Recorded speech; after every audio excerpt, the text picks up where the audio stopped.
तो स्टूडेंट, आज की क्लास में हम लोग को पढ़ना है एसिड बेस और साल्ट। एसिड बेस और साल्ट क्लास 10th का दूसरा चैप्टर है और इम्पॉर्टेंट है, बहुत इम्पॉर्टेंट है।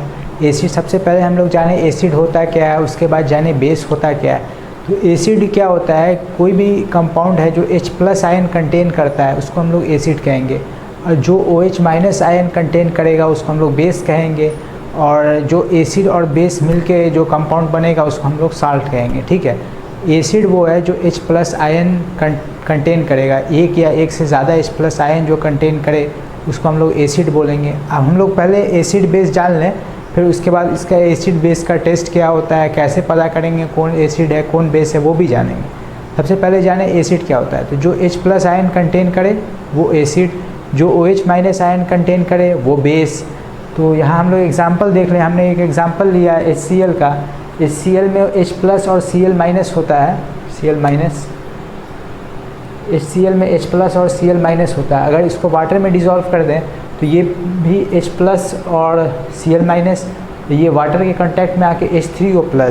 H3O+ भी तो वही होता है, H+ में अगर वाटर डाल दें H3O+ है, तो ये क्या है, हाइड्रोनियम आयन कहलाता है। यानी एसिड, ये भी एसिड है, हाइड्रोनियम आयन। ओके, और बेस क्या है, बेस जो ऑक्साइड या हाइड्रोक्साइड और अमोनियम हाइड्रोक्साइड, और ये एसिड, ये जो बेस जो है वो जनरली जो है साल्ट और वाटर देता है। जैसे NaOH बेस है, इसको एक्वस सॉल्यूशन में अगर डिसॉल्व करें तो Na+ और OH- देगा। अगर NaOH को एक्वस सॉल्यूशन में तोड़ेंगे तो Na+ और OH- देगा, और OH- मतलब बेस है। उसी तरह अगर हम लोग साल्ट का देखें, साल्ट क्या है, साल्ट कुछ नहीं है, एसिड प्लस बेस, ये साल्ट होगा। जैसे HCl का हमने एग्जांपल लिया था, HCl का यहाँ भी एग्जांपल लिए। HCl हाइड्रोक्लोरिक एसिड है, NaOH बेस है, और HCl अगर NaOH से रिएक्ट करेगा NaCl बनेगा, NaCl सॉल्ट है और ये वाटर है।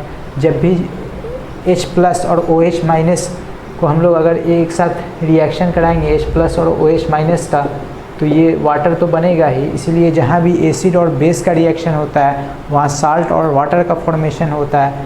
उसके बाद हम लोग के पास ये आता है क्वेश्चन कि हम लोग कैसे पता करेंगे कौन सा एसिड है कौन सा बेस है, कौन चीज़ एसिड है कौन बेस है।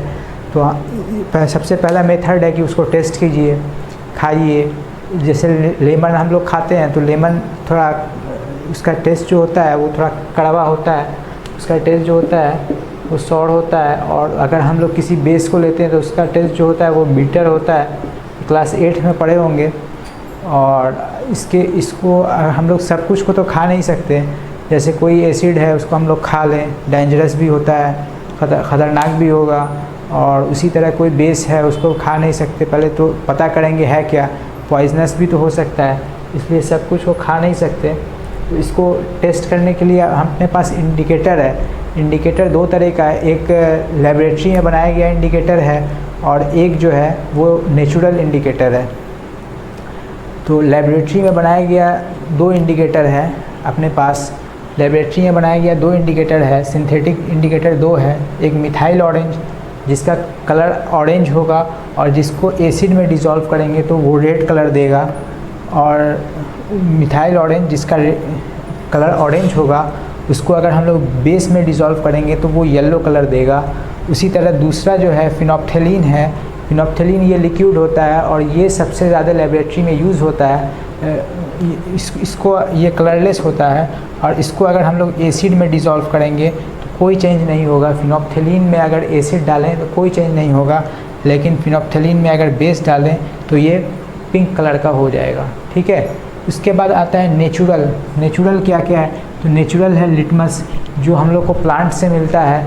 लीचेन एक प्लांट है, उससे हम लोग को नेचुरल ये इंडिकेटर मिलता है एसिड और बेस को डिस्टिंग्विश करने के लिए। तो सबसे पहला ये लिटमस पेपर जो है वो अगर ब्लू लिटमस पेपर एसिड में डालेंगे तो वो रेड हो जाएगा, और रेड लिटमस पेपर बेस में डालेंगे तो ब्लू हो जाएगा। और ये ध्यान रखिएगा कि अगर ब्लू लिटमस पेपर बेस में डालेंगे तो कोई चेंज नहीं होगा, और रेड लिटमस पेपर एसिड में डालेंगे तो कोई चेंज नहीं होगा। इसीलिए एसिड और बेस को टेस्ट करने के लिए अलग अलग कलर का लिटमस पेपर है। Litmus paper, blue litmus paper जो है उसमें हम लोग एसिड डालेंगे, ब्लू लिटमस पेपर में एसिड डालेंगे तो वो रेड कलर का होगा, रेड लिटमस में बेस डालेंगे तो वो ब्लू कलर में कन्वर्ट हो जाएगा। उसके बाद आता है टर्मेरिक। टर्मेरिक क्या है? ये हल्दी है, एक तरह का हल्दी, टर्मेरिक हल्दी को बोलते हैं। और ये इसमें अगर हम लोग एसिड डालें, हल्दी में अगर एसिड डालें तो कोई चेंज नहीं होगा, कोई कलर में चेंज नहीं होगा। लेकिन अगर इसमें बेस डालें तो ये रेड कलर का, इसका कलर रेड हो जाएगा। यानी हल्दी में अगर कोई एसिड डालिएगा तो उसका कलर चेंज नहीं होगा, बेस डालिएगा तो इसका कलर रेड हो जाएगा। ठीक है, इतनी बात समझ गए। इंडिकेटर क्या होता है समझ गए। मिथाइल ऑरेंज जो है वो सिंथेटिक है, इसको लैब में बनाया गया है। ये फिनोप्थेलिन सिंथेटिक है, और फिनोप्थेलिन का सबसे ज़्यादा यूज़ फिनोप्थेलिन का होता है। लिटमस पेपर का भी यूज़ होता है, और टर्मेरिक तो ये तो अपना नेचुरल है, लिटमस पेपर भी तो नेचुरल ही है। ठीक है, इतनी बात समझ गए। अब हम लोग इसका एक स्टेप आगे बढ़ते हैं, इसका केमिकल प्रॉपर्टी देखते हैं। ठीक है, इसको लिख लीजिए, हम इसको मिटाते हैं। अब हम लोग बात करते हैं केमिकल प्रॉपर्टीज़ के बारे में। तो हम लोगों ने फिज़िकल प्रॉपर्टीज़ देखा, अब केमिकल प्रॉपर्टी ये है कि कोई भी एसिड या बेस किसी मेटल के साथ अगर रिएक्ट करता है, कोई भी एसिड या बेस किसी मेटल के साथ अगर रिएक्ट करेगा तो वो क्या कहते हैं, साल्ट का फॉर्मेशन होगा और हाइड्रोजन गैस फॉर्म करेगा। साल्ट भी फॉर्म होगा और हाइड्रोजन गैस भी फॉर्म होगा। जैसे हम लोग यहाँ देख लें, डेफिनेशन लिखा है, मेटल रिएक्ट विथ एसिड और base to form salt and hydrogen gas. इसको हम लोग ऐसे भी लिख लें, मेटल प्लस एसिड और बेस, एसिड या बेस ये फॉर्म करेगा salt plus H2 gas form करेगा। इसका एग्जांपल है जिंक है, मेटल है, हाइड्रोक्लोरिक एसिड है, एसिड के साथ रिएक्ट किया, जिंक क्लोराइड बनाया और H2 गैस फॉर्म हुई। उसके बाद है reaction of metal carbonate with acid और बेस। मेटल कार्बोनेट जो अगर एसिड और बेस के साथ रिएक्ट करेगा तो salt plus water plus carbon dioxide gas form होगी। साल्ट भी बनेगा, वाटर भी बनेगा, कार्बन डाइऑक्साइड गैस भी फॉर्म होगी। इसी का एग्जांपल है sodium carbonate plus hydrochloric acid, sodium chloride plus water plus CO2 carbon dioxide gas. ये एग्जांपल है इसका। ये रिएक्शन कैसे हुई, क्या हुई, कौन सा रिएक्शन है, डिस्प्लेसमेंट, डबल डिस्प्लेसमेंट क्या है, वो सब आपको पिछले क्लास में हमने बताया था, और उसका भी वीडियो अगर नहीं देखे हो तो देख लीजिएगा। केमिकल रिएक्शन एंड इक्वेशन के इसमें मैंने पूरा बता चुका हूँ। उसके बाद तीसरा है reaction of metal oxide with acid. Metal oxide क्या है वो जानते हैं, जैसे मैग्नीशियम ऑक्साइड था, MgO था, जिंक ऑक्साइड ZnO। तो magnesium metal oxide reacts with acid और base to form salt and water. Metal oxide होगा, मेटल ऑक्साइड प्लस एसिड होगा, metal oxide reacts with acid और base. Metal oxide react with acid ही होगा ना, base कहाँ से, एसिड। ये बनाएगा सॉल्ट प्लस वाटर।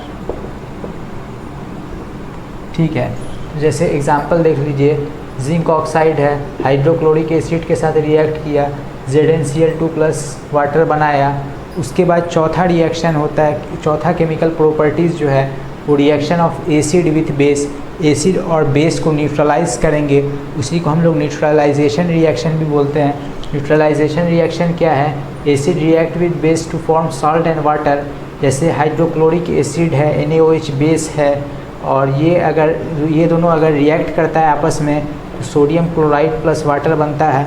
ये भी रिएक्शन याद रखिएगा। और ये कौन सा रिएक्शन है, क्या है, नहीं है, कौन डिस्प्लेसमेंट रिएक्शन है, कौन डबल डिस्प्लेसमेंट रिएक्शन है, और रिएक्शन को कैसे बैलेंस करते हैं, ये सब को जानना यहाँ पे क्लिक कीजिएगा। आपको यहाँ पे पूरी वीडियो मिल जाएगी, बस यहीं पे क्लिक कीजिए। ओके।